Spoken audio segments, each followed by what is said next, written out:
You ask Tiger to solve. This deals with linear equations with one unknown. The final result is b equals -3. Let's solve it step by step. Group all constants on the right side of the equation. Add 6 to both sides. Simplify the arithmetic.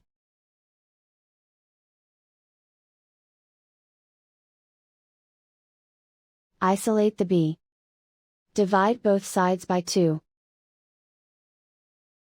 Simplify the fraction. Find the greatest common factor of the numerator and denominator. Factor out and cancel the greatest common factor. And so the final result is b equals -3.